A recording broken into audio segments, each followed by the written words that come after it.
Igreja Evangélica Testemunho Apostólico. A palavra de hoje será ministrada pelo pastor Flávio Leonel. Desejamos um bom culto e que Deus seja louvado. Aleluias. A você que está chegando pela rede social, eu quero convidar você também a abrir a sua Bíblia em Salmo 122. Inicialmente vamos ler apenas o verso 1. Estamos no culto da família e você é bem-vindo nesta manhã, está participando conosco. E diz assim, é um salmo de Davi, aqui no título vai dizer que é um cântico dos degraus. Diz assim: alegrei-me quando me disseram, vamos à casa do Senhor. Jesus, eu quero te agradecer, porque hoje nós temos essa oportunidade. Outrora nos era vetado estar na tua presença. Apenas sacerdotes poderiam adentrar a tua casa para falar contigo. Mas o véu foi rasgado, nos dando livre acesso ao Senhor. E nós queremos fazer uso dessa oportunidade nesta manhã, de falar face a face com o Senhor, e já podemos fazer de tantas maneiras nessa manhã, através de testemunhos, através dos louvores entoados, Pai, mas nós queremos ouvir a Tua voz, e este é o momento oportuno. Deus, não permita que nada venha se opor a este momento, que caia por terra toda seta maligna, tudo que não provém de Ti, toda distração caia por terra agora, e nós queremos clamar, meu Deus eterno, por essa presença que já vem nos envolvendo desde o início deste culto, a presença do Teu Espírito Santo, que Ele tenha liberdade em falar mais alto em cada coração, e que nós possamos sair daqui, meu Deus eterno, tendo tento que nós fazemos parte da família do Senhor, e viemos aqui receber o afago, o aconchego do Senhor. Meu Deus, é tudo que nós pedimos nessa manhã, e desde já te agradecemos. Você vai se assentar aplaudindo e glorificando essa presença maravilhosa do Espírito Santo. Seja bem-vindo, Espírito Santo de Deus, a falar ao nosso coração. Aleluias, glória a Deus. Engrandecido é o nome do Senhor Jesus. Davi, ele recebe um convite e ele diz que ficou por demais alegre. E um convite para vir, não a qualquer, ou ir a qualquer lugar, estar na casa do Senhor. E o que quer dizer estar na casa do Senhor? É apenas vir a este templo? É apenas vir sentar numa cadeira confortável como essa? Apenas ouvir palavra? Será que de fato esta é a casa do Senhor? Talvez alguns céticos vão me ouvir agora e dizer: mas na Bíblia está escrito que Deus não habita mais em templos feitos por mãos de homens. Isso é uma grande verdade. É verdade, Deus não habita mais em templos feitos por mãos de homens. Mas então, pastor, como é que o senhor pode agora estar afirmando que Davi se alegrou por vir a uma casa como esta, com alguns irmãos que cantavam alguns hinos, que sacrificavam ao Senhor, quem sabe? Por que nós podemos falar que este lugar em que eu estou neste momento é a casa do Senhor? Há propriedade bíblica, há base bíblica para que eu fale isso? Escute, há uma grande diferença que talvez eu e você não distinguimos ainda. É verdade, Deus não habita em templos feitos por mão de homens. Em outras palavras, Ele vai dizer que o nosso coração, ou nós somos templos do Espírito Santo. Para que servia o templo? Era um local de adoração. Para ir no templo você não precisava ir em família. Você sozinho poderia ir lá e oferecer o seu sacrifício ao Senhor. Era individual. Você é templo do Espírito Santo, ou seja, a adoração que você oferece a Deus é individual. Em que momento nós somos casa? Se você for buscar o significado no dicionário, eu não estou falando da Bíblia agora, eu estou falando do nosso dicionário. O que quer dizer casa? Nós usamos o termo casa para se referir a um prédio residencial, né?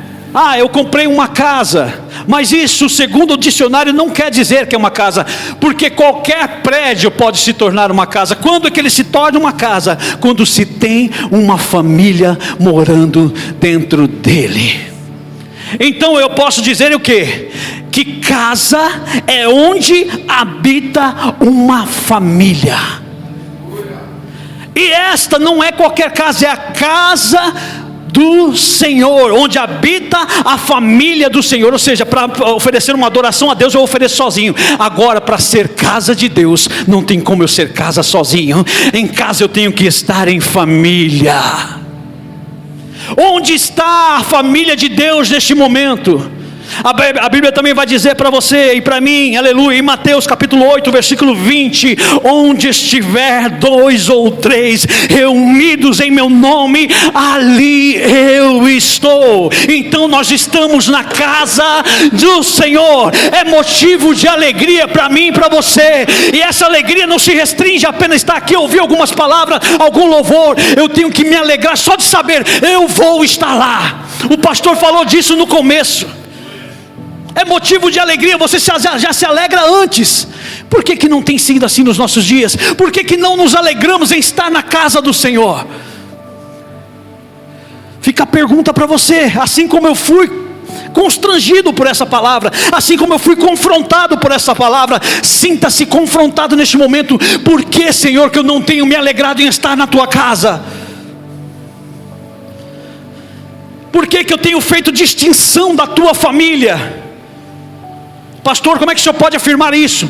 Jesus estava certa feita em uma casa. Alguém chega para ele: olha, sua mãe e seus irmãos estão lá fora. Ele olha ao redor e diz: minha mãe e meus irmãos são esses que consentem ouvir a voz do meu Pai. E por que isso não tem sido mais alegria para mim e para você? De estar na presença dEle. Por que não nos alegramos quando fala tem que ir para o culto? Meu Deus, está chovendo. Mais uma vez, mais um culto, eu já sei até como é que vai ser. Olha, a Ministério Adaça vai abrir o culto, depois vai vir o Ministério de Louvor, depois tem uma palavra de oferta. Eu já sei toda a condução do culto. Depois a palavra vai para a rede social, eu ouço nas redes sociais. Não, a Bíblia vai dizer, e você vai aprender comigo hoje, que o prazer do Senhor é para quem está na casa, é para quem tem convívio com a família. Este prédio vazio é apenas um prédio, mas quando estamos aqui somos casa de Deus. E Davi se alegrava por estar com seus irmãos. E por que o motivo da alegria? Primeiro vamos falar de um tento pessoal. Como que nós tratamos a família? Do que é constituído a família? Você já ouviu a expressão de quem casa quer casa? Começa com o casamento, né? Deixa o pai e a mãe ali, eles deixam de ser família para ser agora um só. Ali eles vão constituir família. O que vem depois disso? Vem os filhos. O filho tem que lidar, a primeira vivência dele é com quem? É com os próprios irmãos. E aí eu vou dizer, a primeira inimizade que você tem. Mas é engraçado, né? O convívio de filhos. Você já foi filho, eu também já fui. Eu me lembro, agora eu vou usar até os meus filhos. O João, quando eu tive ele pequenininho, era filho único, ele estava ali, ele é o centro das atenções. Até o 3º ano de idade dele, ele era o bebezinho da casa. Mas eu me lembro que quando nasceu o Pedro, o João ficou indiferente, porque tomou o meu lugar. Igualzinho aqui dentro, não é? Na família do Senhor. Muitas vezes não é difícil você encontrar irmãos que ficam enciumados do pastor, só porque chegou gente nova. Olha, ele me esqueceu. Não, ele não te esqueceu não, é porque ele já tratou de você. Ele precisa tratar dos novos que vem chegando. Perceba que o retrato da sua família que você viveu em casa acontece aqui. Isso quanto aos irmãos. Eu lembro que eu tinha minhas rixas também com as minhas irmãs. Mas num momento de impasse, ou seja, qualquer um que arrumava briga com as minhas irmãs, eu ia ao socorro, eu ia para o embate também. Eu também entrava na briga, chegava na voadora, como diz lá fora, porque é a minha irmã, né? Eu posso brincar com ela e falar determinados desaforos para ela, mas você não. É a minha família. A casa do Senhor deveria ser assim também. E o que se falar da mãe? Mãe representa o aconchego de um lar. Eu não sei vocês, mas eu me reporto que quando nós éramos criança, peraltas como éramos, por vezes eu caía, eu me ralava todinho. E eu não sei vocês, eu acredito que da mesma criação vão entender o que eu estou falando. Quando a mãe chegava e via que você tinha ralado, ela falava: vem aqui, deixa eu soprar. Não parecia que trazia um refrigério, não parecia que passava dor, ele não tinha passado, ela apenas soprou, porque o que representava? O aconchego, o abraço de mãe nos trazia esse alívio. De igual modo, aqui também acontece isso na família de Deus. Você vem de lá com as suas agrulhas, você vem de lá com os seus desatinos. Quando você entra numa casa como essa, que você encontra um abraço do Senhor, quando você ouve uma palavra, é o mesmo aconchego da mãe, é Ele trazendo refrigério, Ele trazendo alívio para a sua alma. Só que Davi, ele se alegra, porque essa casa não era qualquer casa, era a casa do Senhor. Vamos falar agora do pai na relação familiar. O que simboliza o pai para a relação familiar? Eu tive uma relação conturbada com meu pai. Nós, filhos, para você ter uma ideia, eu nunca me sentei à mesa para comer com meu pai. Nós não tínhamos essa vivência paterna. Talvez por causa da criação dele, eu não sei. Eu sei que hoje meu pai, ele sofre de Alzheimer. E o que é mais incrível, que quando nós chegamos na casa, o meu pai, ele dá uma carreira da onde ele estiver, para me recepcionar, para falar comigo. E eu fico pensando, aquele homem que nunca falou comigo, aquele homem que por vezes eu admirava, e eu admirava porque meu pai sempre se mostrou muito forte. Meu pai era um homem muito forte.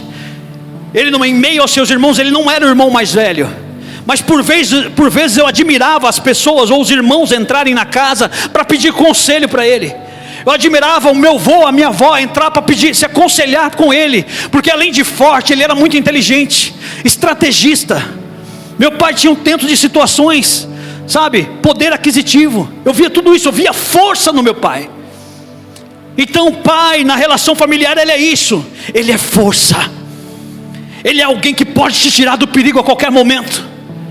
E eu assistia meu pai fazer tudo aquilo pelos irmãos, e por vezes eu me feria por dentro, porque eu falava: por que ele é tudo isso para os outros? E para mim ele não consegue ser. Ele não senta à mesa para falar comigo. Ele não me aconselha em momentos que preciso. E aquilo me marcava. Eu lembro que ele trabalhava numa empresa bastante conceituada no país, uma multinacional. E no final de ano, a final de cada ano, eles faziam uma festa ali para a família, e eles presenteavam toda a família. Eu me lembro que isso era de 89 para 90, nós ganhamos presentes muito bons.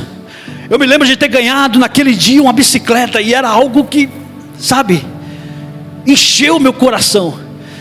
Só que por ganhar a bicicleta, eu já tinha uma certa idade, eu já estava de 9 para 10 anos de idade. Eu não sabia andar de bicicleta, não tinha ciência de como montar naquele veículo para poder me divertir na rua. Morávamos no Parque Boa Esperança. Naqueles anos as ruas ainda não eram asfaltadas, era aquela terra de chão batido mesmo. E imagina, um menino de 10 anos naquela época andando de rodinha, com a bicicleta de rodinha, era motivo de piada. Eu me lembro que por alguns momentos a minha tia, a minha avó, até mesmo o meu avô tentou me ensinar a andar de bicicleta, que para mim era uma vergonha. Eu via todos os meus amiguinhos saindo para a rua, né, para andar de bicicleta, e não tinha rodinha. Então eu tentava andar com rodinha lá, e pegava nas pedras, tomava aquela queda, já voltava para casa chorando. Só que um dia, meu pai estava de folga. Meu pai trabalhava muito, ele trabalhava em horário de revezamento, não tinha um horário certo para ele. Então da maioria das vezes que eu percebia meu pai estava trabalhando, e quando estava em casa estava dormindo, então eu pouco tinha convívio com ele. Mas um dia, aquela admiração que eu tinha toda por ele, da força dele, da inteligência dele, eu pude usufruir, porque ele estava de folga. Um dia ele me viu naquela dificuldade, e ele pegou, eu lembro que ali no Parque São Lourenço, né, não tinha muitas residências ali, eram apenas prédios, e tinha alguns terrenos. Ele me pegou, ele levou lá naquele lugar, pegou a bicicleta dele, pegou a minha bicicleta, levou. Eu lembro que minha mãe levou alguns alimentos também, né, melancia, minha mãe sabe como é que era, fazia aqueles piqueniques mesmo.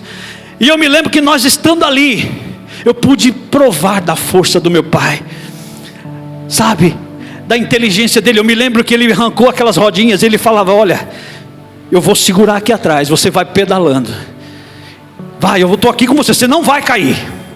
E nós estamos ali naquela luta, eu com medo de cair, porque meu avô já tinha feito aquilo, as minhas tias já tinham feito aquilo, mas eu não tinha conseguido. Mas meu pai, ele correndo do lado, e eu pedalando, ele vai pedalar, olha para frente, pedalando e correndo do lado. Eu via por vezes meu pai ofegante, até uma hora que meu pai me soltou. Eu sei que naquele dia eu voltei para casa pedalando, porque meu pai estava comigo. Ele estava pedalando do lado, ele estava me incentivando, ele estava me dando palavras. Então, pai, nessa relação, ele simboliza a tua força, ele simboliza o teu incentivo. E fica para mim, para você, pai, o teu filho precisa de você. Ele quer ser incentivado por você, ele quer provar da força que você tem. Meu pai não me soltou, ele não me deixou cair.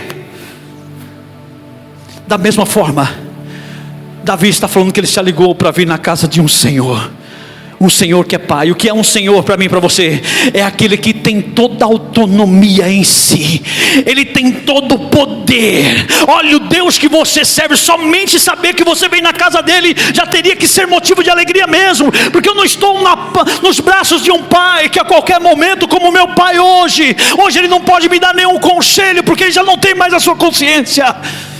Eu não estou mais na mão dele, eu estou na mão de Deus, que é onisciente, onipotente, onipresente. Só isso é motivo de eu me alegrar. Eu estou indo na casa dele, eu tenho oportunidade de fazer parte da família dele.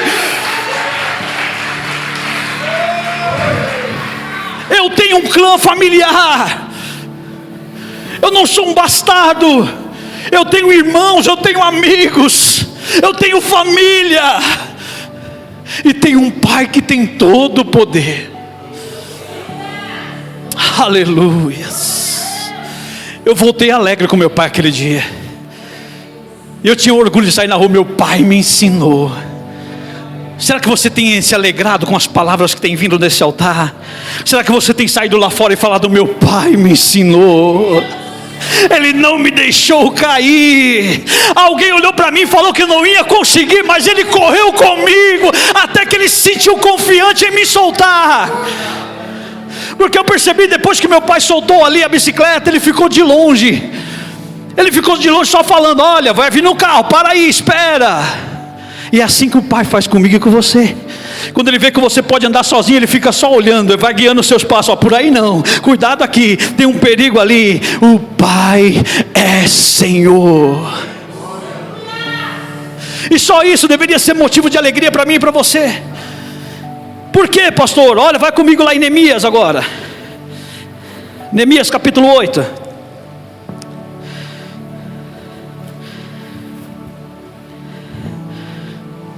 Aleluias.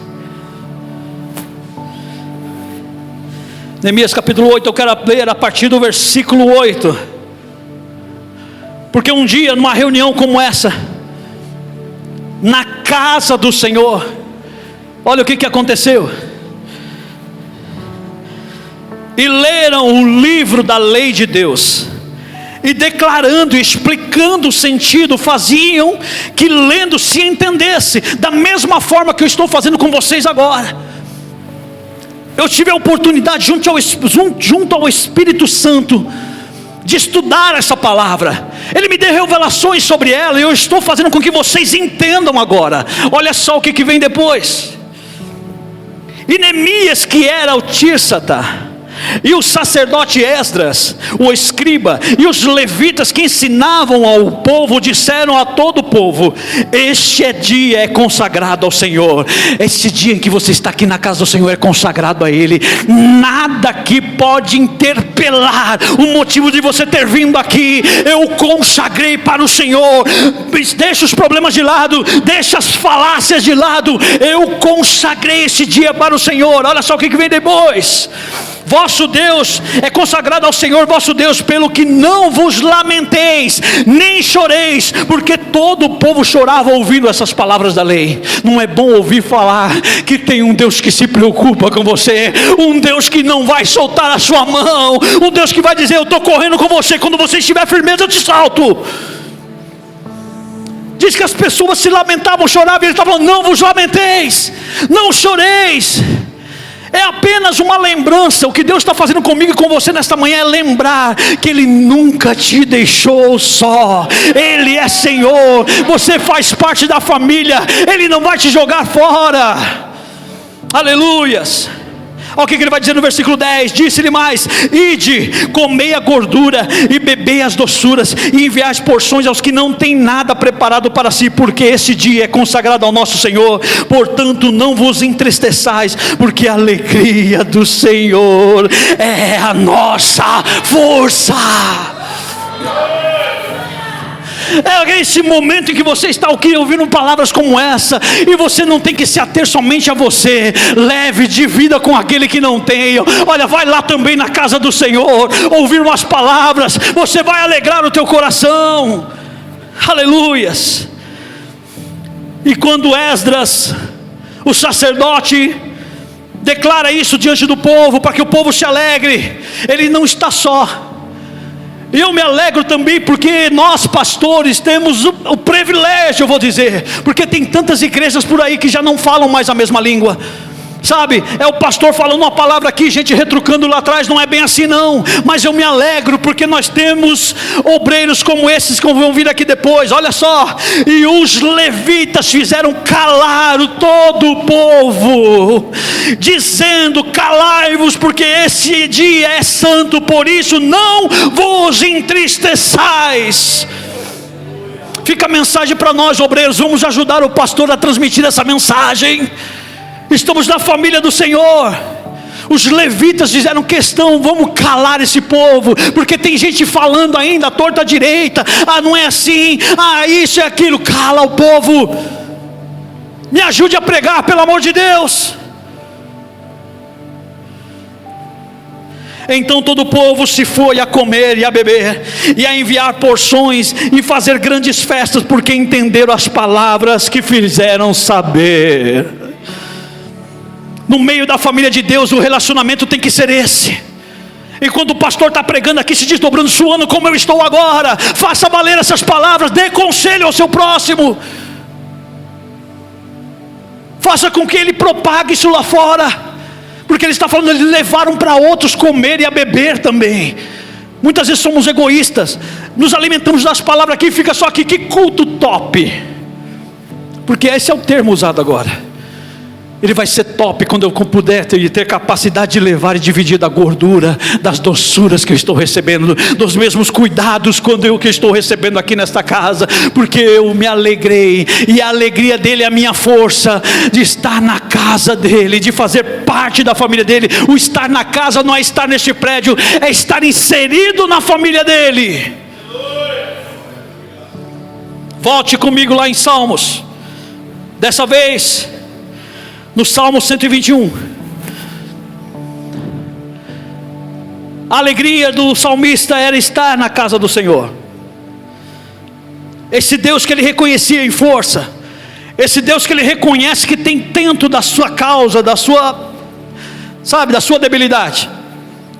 E da mesma forma que eu disse que eu senti pela primeira vez a força do meu pai, sabe, o poder de persuasão que ele tem, quando ele estava correndo comigo, quando ele estava me fazendo ser confiante. Olha para frente, continua pedalando, eu estou aqui. E eu ouvi a respiração dele. Teve uma hora que ele começou a ficar para trás e ele me soltou. Olha só o que Deus faz comigo e com você. Versículo 3, ou melhor, Salmo 121, eleva os meus olhos para os montes, de onde me virá o socorro? O meu socorro vem do Senhor, que fez os céus e a terra. Não deixará vacilar o teu pé, aquele que te guarda não tosquenejará. Deus tem caminhado com você, Ele tem se sustentado na sua mão, assim como meu pai fez naquele dia. Deus tem feito a mesma coisa comigo, com você. De repente você fala: mas eu estou só. Não, os olhos dele ainda estão te acompanhando.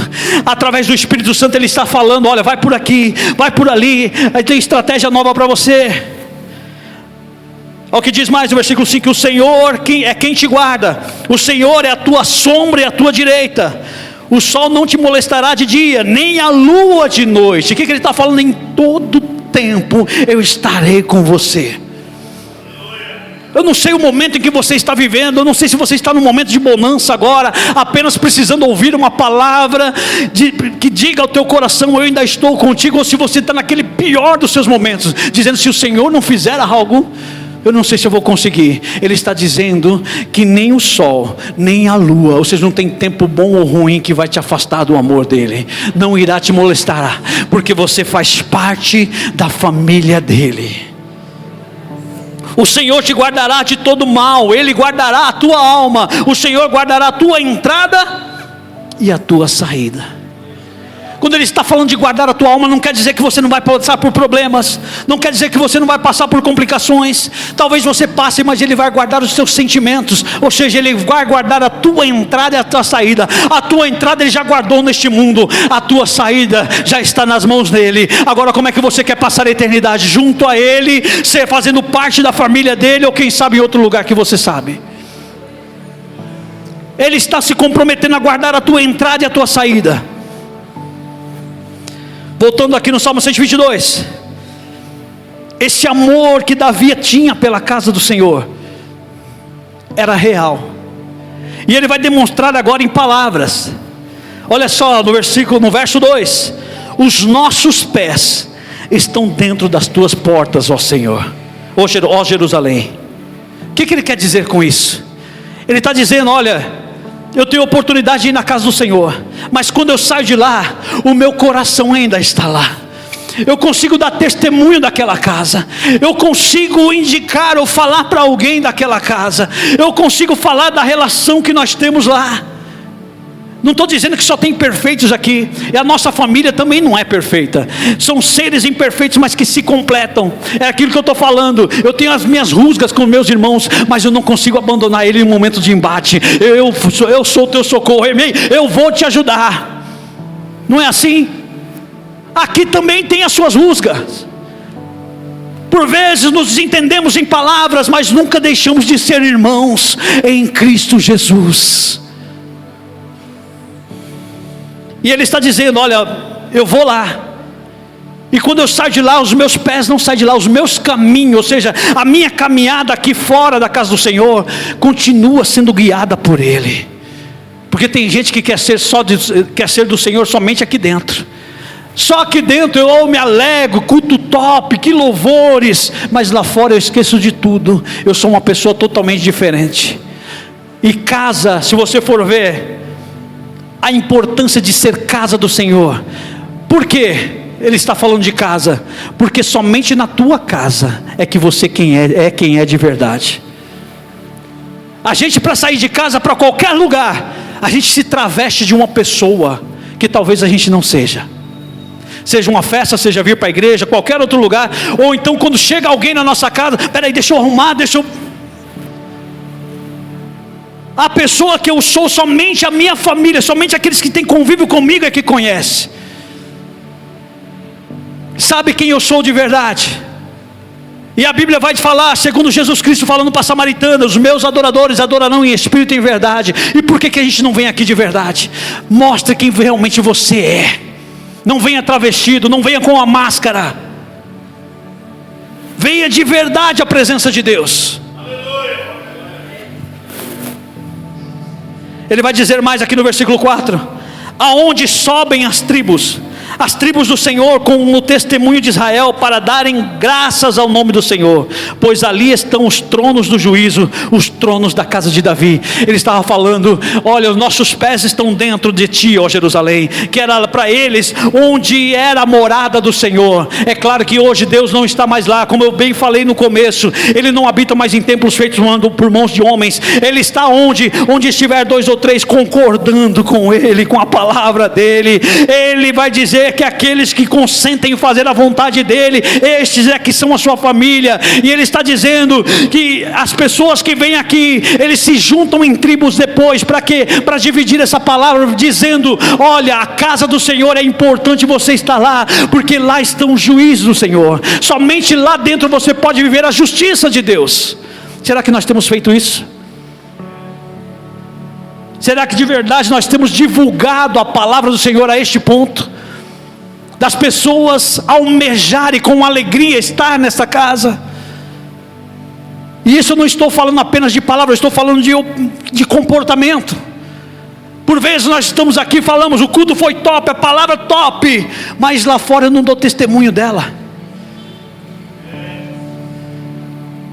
Eu não tenho prazer na casa do Senhor. Quando o pastor fala tem um culto, vamos colocar um culto a mais. Ah, para quê, pastor? Para que você viva em comunhão com seus irmãos. Ser casa de Deus é isso, você não é casa sozinho. Templo você é sozinho, mas casa de Deus, somente a comunhão dos nossos irmãos. É aqui que o Pai se revela. É aqui que o Pai mostra o seu poder. É aqui que o Pai nos corrige, o Pai nos direciona. E a mãe, o que a mãe faz? Ela faz valer o que o Pai determinou para a educação dos filhos. Nesse tempo vem a igreja. Vem essa oportunidade que os levitas estavam fazendo calar o povo. Ei, ouçam a palavra de Deus. Não se entristeçam, se alegre. Vocês estão na presença do Pai. Será que estamos cumprindo com isso ou será que falta um pouquinho ainda? Como é que vocês se sentem estando nessa casa? Como é que vocês se sentem estando no meio dessa família, determinada família de Deus?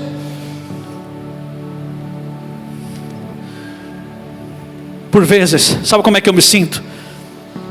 E eu estou falando agora da minha opinião. Eu me sinto em meio a uma guerrilha, sendo bombardeado de todos os lados. Eu ouvi uma vez de um pastor que as igrejas hoje é como um exército, e um exército de, vamos dizer que combate contra ele próprio. Já pensou, você está na frente de batalha e de repente os seus aliados começaram a combater contra você mesmo? O lugar onde nós deveríamos, para receber aconchego familiar, receber aconselhamento do Pai, abraços dos nossos irmãos, aquele aconchego de mãe que eu falei. A igreja tem que ser isso. A igreja tem que trazer refrigério para as pessoas. Enquanto o Pai vai repreender mesmo, porque Ele diz que repreende e castiga. A palavra muitas vezes vem, meu Deus, está doendo, pastor. Palavra dura. Mas aí vem a mãe com aconselhamento. Olha, faça valer o que o teu pai está falando. Lá em casa era assim. Ele não quer o teu mal. Cadê nossa atitude frente a isso, igreja? Muitas vezes nós temos promovido guerra aqui dentro. Cada um milita pelo seu ministério, pelo seu próprio bel prazer. E olha o que ele vai dizer aqui no versículo 6. Era o que nós deveríamos estar fazendo, mas tão pouco fazemos. Porque não se há mais prazer em orar. O que é orar? É falar com o Pai. Você está na casa dele. Você já viu você ir na casa? Você vai na casa do seu pai e da sua mãe e não fala com eles? Você entra, sai, come e vai embora sem falar com eles? Você está na casa do Pai, fale com Ele. Olha o que ele vai dizer aqui no versículo 6. Orai pela paz de Jerusalém, prosperarão aqueles que te amam. Você ama a casa de Deus, a casa, a família do qual você está inserido? Você tem orado pela paz aqui dentro, ou será que você tem sido um agente de discórdia nessa casa? Ao invés de orar pela paz, ele está dizendo, se você fizer isso, você vai prosperar. Aí você fala, pastor, eu sou dizimista, aí eu faço campanha, aí eu faço isso, eu faço aquilo, e a minha vida é um fiasco. Você não é agente da paz nesse lugar. Ele está falando de Jerusalém, pastor, ele está falando de Jerusalém, ele estava falando da casa de Deus, que naquela época era em Jerusalém. Olha o que ele vai dizer no versículo 7. Haja paz dentro dos teus muros, e prosperidade dentro dos teus palácios. Você tem orado para que a igreja prospere? Você tem contribuído para que a igreja prospere? Ou será que você tem julgado? Mas para quê? Para que dizimar? Para que instalar mais um culto? Para que mais um trabalho?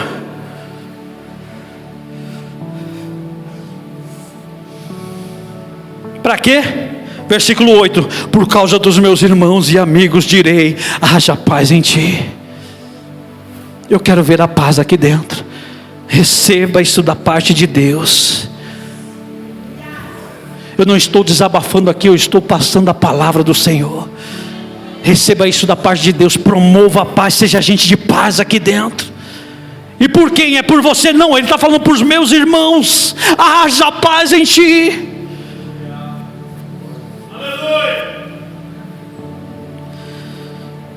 Versículo 9: por causa da casa do Senhor nosso Deus, buscarei o teu bem. Você tem buscado o bem da família de Deus? Será que você tem buscado viver em paz com o teu irmão? Ah, pastor, mas é uma pessoa difícil, o senhor não sabe o que eu tenho que enfrentar. A pessoa se opõe a tudo. Ore pela paz em Jerusalém. Prosperarão os que fazem isso. Você quer ter sucesso no teu ministério?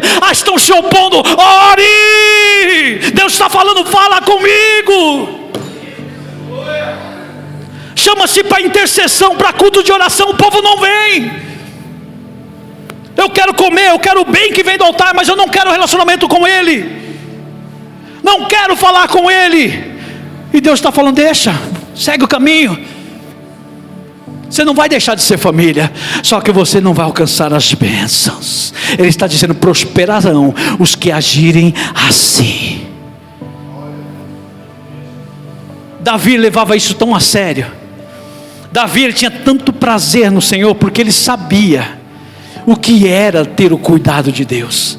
Ele sabia o que era militar pela causa de Deus, pela casa de Deus, pela família de Deus. Você vê que ele não intentou mal algum, mesmo a Saul, a seus filhos que o perseguiam. Ele estava falando, ele fazia isso aqui no degrau, ele cantava, é um prazer estar aqui. E de repente alguém poderia olhar para ele, mas rapaz, você está seguindo, você está, sabe, sendo perseguido, você saiu fugido, teve que abandonar o seu trono. Mas ele está dizendo, o meu maior prazer é estar na presença dele. Ele levava isso com propriedade. E por que ele procedia assim? Olha só porque que ele diz o Salmo 124: se não for o Senhor que esteve ao nosso lado. Ora, diga Israel, diga você, pensa aí, começa a trazer à tona tudo que o Senhor já fez por você, para você estar aqui nesse dia de hoje. Eu não sei qual foram os seus embates, não sei se você está lutando agora mesmo. O que eu sei é que se não for ao Senhor, olha o que vai dizer no versículo 2: se não for o Senhor que esteve ao nosso lado quando os homens se levantaram contra nós, Ele então nos teria engolidos vivos quando a sua ira se acendeu contra nós.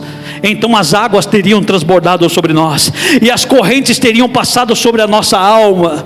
Então as águas altivas teriam passado sobre a nossa alma. Bendito seja o Senhor, que não nos deu por presa a seus dentes. A nossa alma escapou como um pássaro do laço do passarinheiro. O laço quebrou-se e nós escapamos. O nosso socorro está em nosso Senhor, que fez os céus e a terra. Davi reafirma o poder dele. Eu tenho prazer no Senhor, porque se não fosse Ele.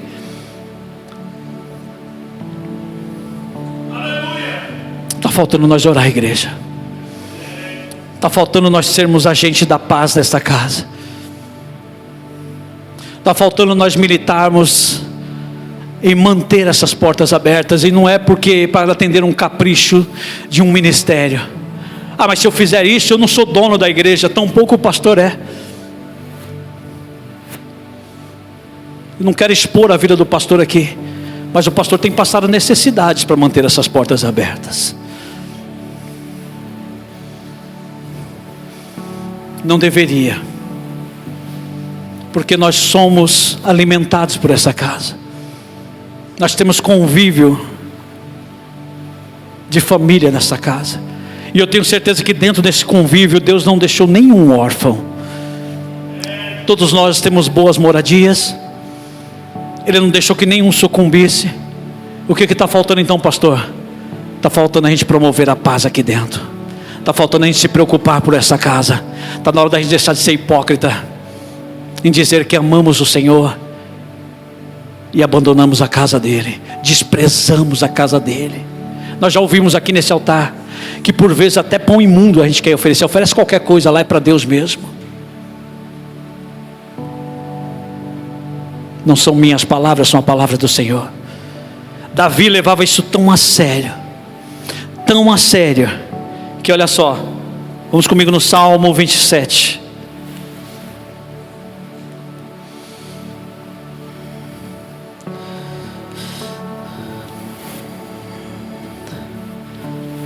Aleluias.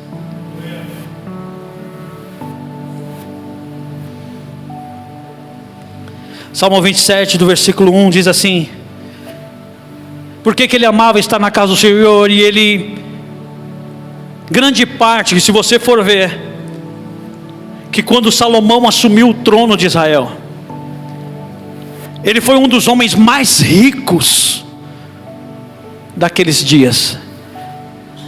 Aí você pensa, de onde veio toda essa riqueza de Salomão? Veio das conquistas de Davi. Porque Davi, enquanto ele estava pegando os despojos das nações, ele não pensava em si próprio, ele não pensava em habitar nos melhores lugares, ele estava juntando e angariando todos aqueles despojos para edificar a casa de Deus. E ele queria fazer isso. Eu preciso fazer uma casa para o Senhor. O Senhor o proíbe, dizendo: não, quem vai fazer é Salomão. Seu filho, você tem muito sangue nas mãos. Davi amava a casa ou a família de Deus. E por que ele fazia isso? Olha só, versículo 1: o Senhor é a minha luz, a minha salvação, a quem temerei? O Senhor é a força da minha vida, de quem me recearei? Tem pessoas que andam receosas dentro de uma casa como essa. Você fala para a pessoa: vai lá falar com fulano, sabe, tem os seus particulares. Porque eu não concordo com isso, eu não concordo com ele. Vai lá conversar. Eu não vou nem falar porque a pessoa não vai ouvir. Para que esse receio? De quem me recearei? Quem é teu pai? Quem é o teu Senhor? Quem é o dono dessa casa?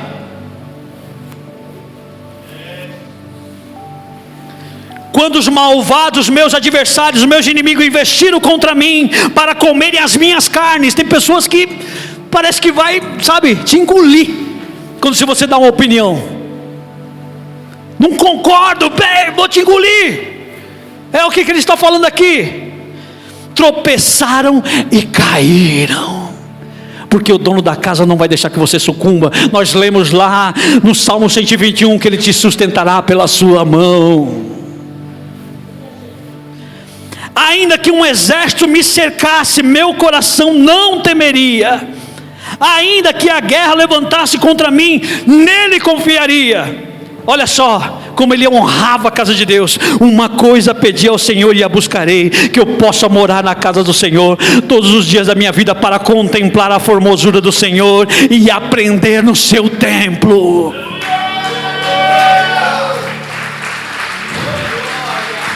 Você entende por que nós temos que buscar a paz nesse lugar?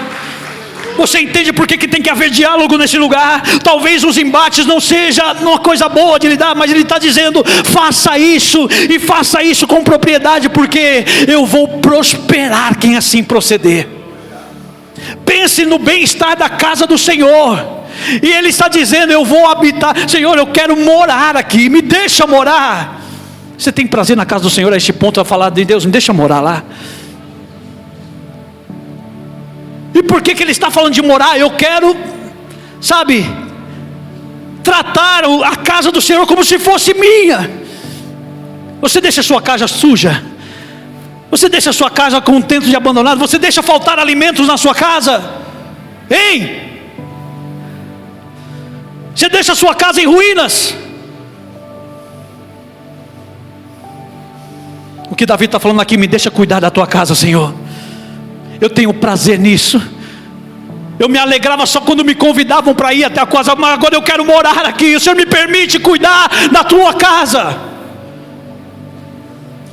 E o cuidado muitas vezes não é só no tento físico, é em orar.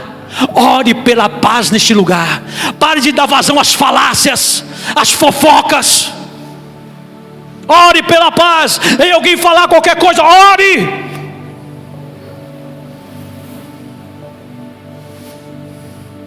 Em outras palavras, como Davi: me deixa morar aqui.